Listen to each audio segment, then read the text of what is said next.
Yeah, so going into All the Queen's Men, I really didn't know what I would get out of it as a person who has never went to a strip club. The closest thing I've ever done that would have come close to a strip club experience was going to Bojangles during a buffet of their supreme chicken tenders. And trust and believe, it felt like I was throwing dollars at the cashier to give me a plate. But, you know, aside from that, the men in the show, I was impressed by how the choreography and, you know, how they were acrobatic. It just felt like I was going to jump through my TV and, you know, come up with my own stripper persona. I'm a male stripper. He said, what's your stage name? I say, Stretch Mark. Yeah, alright guys, well here we are with the Season 1 overview where pretty much I'm going to talk about my thoughts on All the Queen's Men as a whole. You know, just giving my impressions of the series, you know, like what did I feel I liked about it, what did I feel I loved about it, what did I not like so much. So before going forward in the video, please take a moment to hit the thumbs up button to show you like it. Hit subscribe as we close in on 200,000 subscribers. Follow me on social media, links are in the description below, and please hit the bell icon and select all. That way you don't miss out whenever I post content on the channel. So 10 episodes. Yes, this was my first time reviewing a show that dropped all its episodes of a season at once. And mind you, yeah, I would have gotten out my reviews faster, but the thing about it was, and I posted about this on the community tab, there was something going on where Christian Keys was actually blocking content creators from posting, you know, I guess spoilers, even if they were reviews, because I actually reached out with about 2 or 3 other YouTubers who are in the same, I guess you could say, entertainment genre of what I do here on YouTube, which is generally covering, you know, like comedic or drama series. And they are more so in the lines of doing, you know, the reality shows like the Housewives or, you know, Queen Sugar. Some of the shows I don't review, but yet we're in the same, I guess you could say, area of content creation. And I noticed that some of them went ahead and posted All the Queen's videos, I want to say during like the first week of the show's run or upload to BET Plus. And when I had finished watching this series, it took me about maybe 2 or 3 days to watch it after it was initially put on BET Plus. I noticed some of the videos were gone, and I contacted them and I asked, you know, hey, I just wanted to know, was there a specific reason your videos were gone? Because I wanted to watch their reviews to see, you know, maybe what their perspective was compared to mine. And they were saying, nah, man, Christian Keys blocked the content. And I noticed on his Instagram, he posted about that, how he didn't want to see any kind of spoilers online, or he'd block it, you know, whether it be like YouTube, Instagram, and I believe he created an All the Queen's Men group. And that's one reason why I didn't create a Facebook group right off the bat, due to the fact that I didn't want to deal with any kind of, you know, penalties online. So I was nervous. That's why it took so long to even upload my episode 1 review, just because I wanted to wait a couple weeks, say, okay, it's been a couple weeks. I mean, this isn't like a MCU Marvel film where spoilers are abundant. I mean, a lot of people, especially for a show that's on a streaming service as opposed to being available online, you know, on like secondhand websites or even on television, people rely on content creators or critics or reviewers or whoever to get their thoughts, because a lot of people are saying, well, I'm not watching All the Queen's Men until I watch Jeremy's reviews on it. So yeah, but better late than never, right? At least I got all this content out before the end of September. So I'd say this, as somebody who's never watched P-Valley, nor have I read the book Ladies' Night, which this series is based off of, I went into this completely blind. But I guess if somebody were to ask me, Jeremy, what exactly was All the Queen's Men about? I'd probably say something like sex, drugs, money. Yeah, just to be blunt, that's kind of what it's about. But let me say, I know it sounds kind of weird, but And that's not to say my favorite episode means every episode afterwards kind of was a downgrade, but I think episode 1 was probably one of my favorites just because I feel like it gave us a strong introduction to this series as a whole. And for me personally, I know that a lot of people have seen Eva Marcel in other projects, but to me, I've only really remembered her for House of Pain and her appearance on The Game on the CW. I think it was The Game season, was it 1 or 2? But I forgot. It was only a couple episodes. She was like an ex of Malik, right? But either way, I just feel like she nailed the role. I know some people are like, they should have got somebody else to play, Madam. Eva Marcel didn't really bring it like she should have compared to this person. But like I said, kind of like the show itself. Without watching P-Valley or anything, I didn't have anything to compare it to. But I think Eva Marcel rocked the role. I feel like she played it to a T. I do feel like Madam, how in episode 1 we really felt a lot of the family aspect of how she's Madam, not auntie, not sister, no, she's Madam. But she cares about her dad. She's very protective of him. She, offers her nephew a way to make money while he's trying to get out of the halfway house and whatnot to get on his feet. And she cares about her employees, however, to the detriment of killing her business partner to do so. But the thing about it is, as the season goes on, we don't really see a lot of the range that episode 1 brought. We saw the range of the hard-ass Madam, the sensitive Madam, basically, crying, taking her pills and whatnot, basically showing. And I still applaud the first scene of the series where we see like the inner turmoil of Madam's, inner psyche, all the things that she's going through mentally, because heavy is the head that bears the crown. I think it's the same. But I feel like we just see her go into instant gangster mode from the moment she kills Alan. And from that point on, we rarely see that vulnerable, sensitive side of the character. I mean, she talks about how she cares about her dad. She wins custody in court. But we really don't see a lot of scenes of Madam and her father together. And that leads to another thing in regards to her father's faking of, like mental deterioration. That way he's shown to not be competent enough to stand trial again, to go back to jail or prison. So I think one of the things lacking would have been great for the story if, let's say, Madam actually knew that her father was faking it. That way they can kind of feed each other information and have like a stronger bond, just kind of like, thank you for saving me for your crazy ass half sister and whatnot. But we didn't get that. Now, another thing is the Alan thing, and I mentioned this in several videos in my episode reviews. I don't think that the Alan situation was handled correctly due to the fact that you killed someone who was part owner in the club. What was it, like a 51-49 percentage between the two of them? And you killed him just to save one stripper. And on top of that, that led to a lot of law enforcement. I mean, hell, Madam didn't know that she was already under investigation, but yet she killed somebody of extreme importance, leading to more fire to her operation.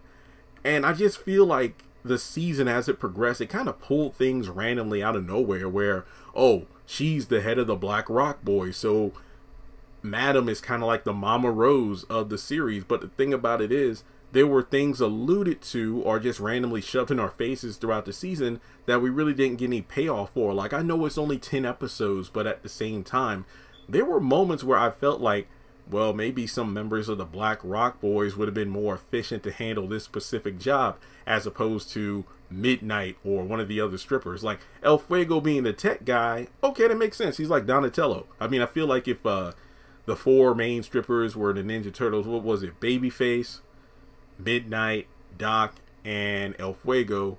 El Fuego will be Donatello because he does machines. Babyface was the pseudo leader, so that was definitely Leonardo.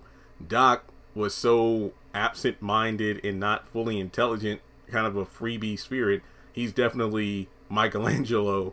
That means Midnight would be Raphael because he's, crude, but what was it? Crude but cool? Yeah, so that's it. I feel like that's the Ninja Turtles right there. And I really do think that when you look at the characters as a whole, I think we had a very good cast of characters. I don't feel like all of them were properly utilized, in my opinion. I just think that, and I wanted to say this bit of the video for later on, or this subject, but I don't mind watching like female-driven shows, but I do feel like sometimes the writing is done so in a way that it makes the men like irredeemably incompetent, evil, downright loathing, or straight up, well, Nigga! yeah, it just seems like they're written in such a way. It's like, you know, watching Disney Channel television shows or other cartoons where the children are like the children, the teenagers or young adults.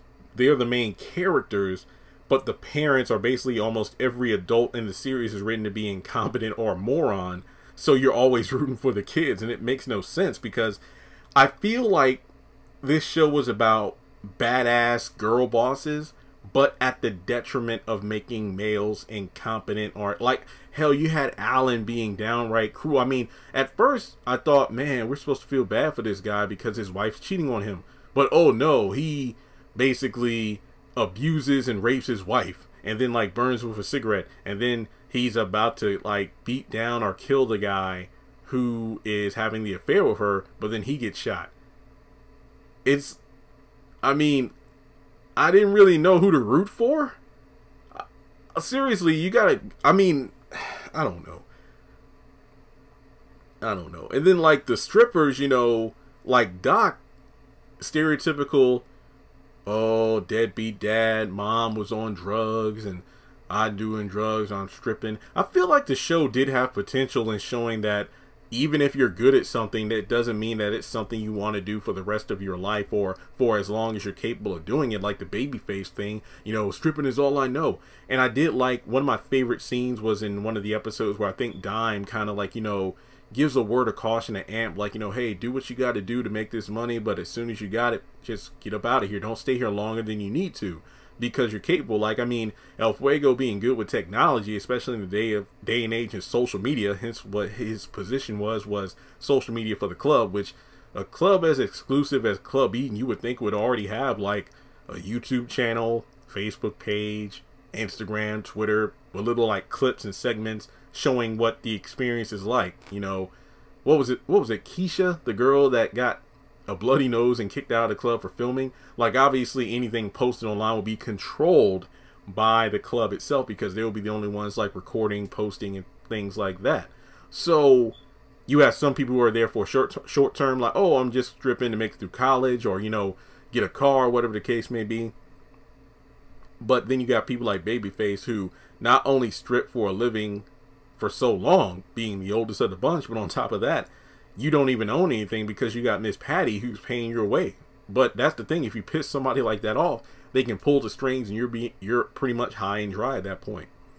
So I do feel like in some ways they did kind of show us the life of an exotic dancer, I guess, but then again, I wouldn't really know. All right, so I'd say that I mentioned this in the season finale review, that I didn't like Amp's character at the very end, where all of a sudden they pulled a 180 on him like they did with Jacoby on Sisters, where he's like, oh yeah, he's a guy, you know, he had kind of a rough past and he's trying to do things the right way, and, you know, he has morals as a exotic dancer. But then all of a sudden, and then him and Dime had a bunch of cute scenes, but then all of a sudden it's like, yo, give me some ass, it's been a while. Wait, what? So you basically take him like Jacoby on Sisters and make this guy who seemed like a potential love interest for Sabrina, and then make him a crazy psychopath somewhat. It's just weird. Then he gets shot at the end and don't know if he's alive or not. I don't know. I will say that Blue was probably my favorite character, because I just cannot applaud Raquel Bailey or Raquel Palmer enough, because of the fact that she went from getting scolded about the billboard sign to having like a reoccurring role in Sisters at first, to having a main role in All the Queen's Men. And blue is my favorite color, so I'm a bit biased there, but I just love the fact that, you know, she was a tough woman who looked out for her own, and she knew what she wanted. And, well, Madam should have listened to her about moving that damn money, because, you know, now you look at what happened at the ending. What do you think's going to happen now with the money gone, Blue's in prison? It's just one of those situations where I'm broke, nigga. I'm broke. so now what are you going to do? Everything's falling apart. I guess that's what the point of the last episode was, to make it seem like the Queen's castle was falling apart like the walls of Jericho. And as a result, you have to watch season 2 to see how's Madam going to come back from this, if she can. So my second favorite character is kind of a tie, but I still say Blue is my overall favorite. But the other character I really want to shed some light on is, well, I can't say his name right for the life of me, so I'll let him say it himself. Concierge. Smooth, suave, debonair, had Morris Day-like appearance in the hair.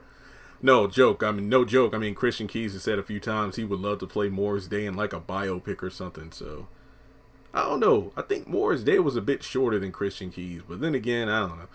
But I just think that if nothing else, he brought a level of intrigue. I feel like the concierge, he showed up just enough, but I felt like his role would have been bigger than it was. Like maybe he had a connection to Madam's father, or perhaps he would have shown up a few times to check out the quote-unquote like competition. Or with Alan gone, let's see what Madam's made of. Maybe she could step up, you know, like when he offered the deal about, hey, Alan in that money laundering thing, but let's see what kind of deal we can make with you. Like, for example, when Madam was in court with her sister getting custody of her father, it's like, I wish the concierge was kind of in the back, you know, kind of scouting out, okay, now how's Madam going to handle this situation? Okay, impressive. You know, just to kind of study a potential partner in her. Then on top of that, you know, I think that the Damascus family is name dropped, but we really didn't get an appearance from them at all. Again, I guess it's just the intrigue of let's wait until season 2. But I just think that some characters like, you know, Lola, maybe some things could have been changed around where her husband could have been like, quote unquote, tortured in front of her to make her give the information. I think that sometimes they were built up to good storylines, like, oh man, this character's sure in a jam, but then out of nowhere, oh well, we're going to resolve it by this character giving an exposition spiel, or this person showing up at just the right time. I feel like there were moments where tension was cut simply because of the runtime of the series. But let's just talk about, you know, various points that I wanted to talk. I got about 7 bullet points and we're done here. Should the show get a season 2? I don't think it matters if I think it should, because I feel like it will. Like, obviously, I think that enough people have talked about it. I think buzz has been created around the show. But I do think Christian Keys might have slowed down some of the momentum by blocking content creators from getting the word out, because it's just like movie reviews or television show, other shows that are on mainstream networks. When the shows come out, people review them, and then people go to those reviews because they want to determine, okay, I trust this person's judgment, so I'm going to let that determine whether or not I'm going to watch the show. So I feel like you kind of turned off some people from that. So I'd say being more open to allowing people to talk about the show, even if it involves spoilers, would help out. Not to mention, like I said, I haven't read the book, but if the book is basically the foundation of the series, for anybody that's read the book, they kind of already know what's going to happen to an extent. That's not to say certain things might have been changed, but just saying. Okay. If there is a season 2, should it be more than 10 episodes?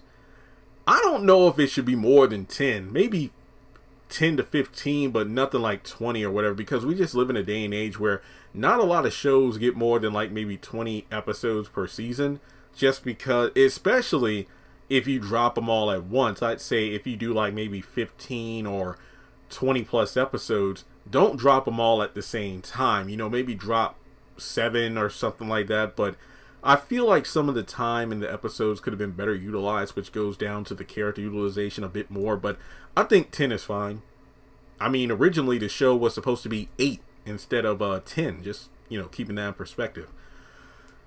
just a couple of like what ifs, you know, like I wonder what it would have been like for All the Queen's Men to be a movie as opposed to a series, because remember, Christian Keys originally gave the script to Tyler Perry for the movie, and then after reading it, Tyler was like, whoa, maybe we should do a series instead.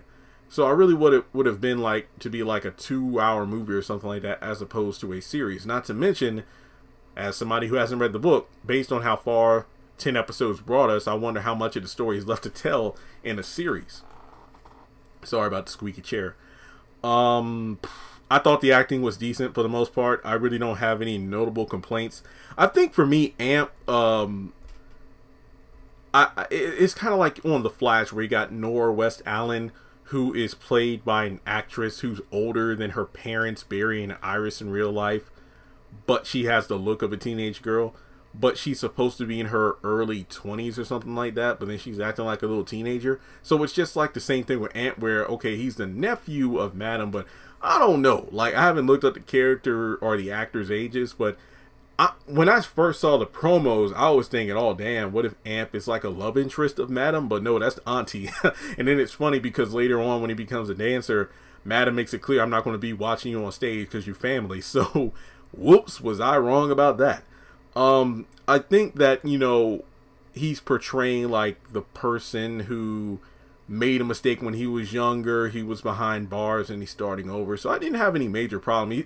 He just didn't portray the role that I thought he was. That's, you know, based on the trailer. So there's really nothing wrong with that. But like I said, for the most part, the only acting I felt was bad was when you have the black men being evil. It's like, for real, you really got to make them this low down and dirty just to make the female stars look better in comparison, or the characters. Was the show better than P-Valley? That's up to you to decide. Let me know. Some people said P-Valley is better, but I don't think I ever want to review a stripper show again. I'm sorry. There was just too much nudity for me. You know, I mean, even for the women, I mean, Madam, fine. Tina, amazing, but I'm more, I guess you could say, conservative, so to speak. And then obviously, you know, male body parts, that ain't my thing, you know, so I'm not interested in seeing characters jack off and whatever, and I'm good on that. Jerk off, I don't, you know. Yeah, I mean, I wouldn't say this was a bad show. I thought it was pretty decent. Trust me, I've seen worse. House of Pain season 9.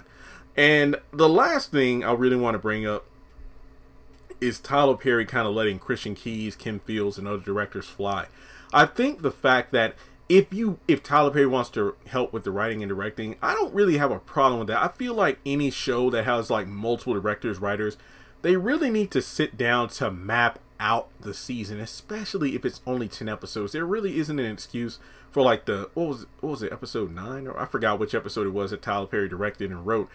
But it's just like, when you have an episode that sticks out like a sore thumb because you can tell it's written by somebody who apparently didn't read the rest of the other episodes that came beforehand. That's why characters were speaking in circles and they were acting like, okay, well, don't you remember what happened in episode 4? So why are you doing what you said you wouldn't do?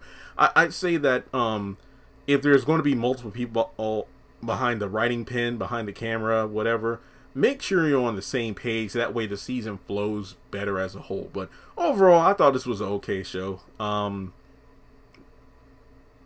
I mean, I made it through Ruthless, but you all know in that show, and there's certain scenes I'll turn my head. But I think this was okay. I think this was definitely okay. So let me know your thoughts in the comment section below. What'd you think about All the Queen's Men? Do you want me to review season 2 if there is a season 2? Have you even watched season 1 yet? Or are you just waiting to watch all of my reviews at once and then watch it yourself to get your own thoughts? So thanks so much for tuning in, and I'll catch you in the next one.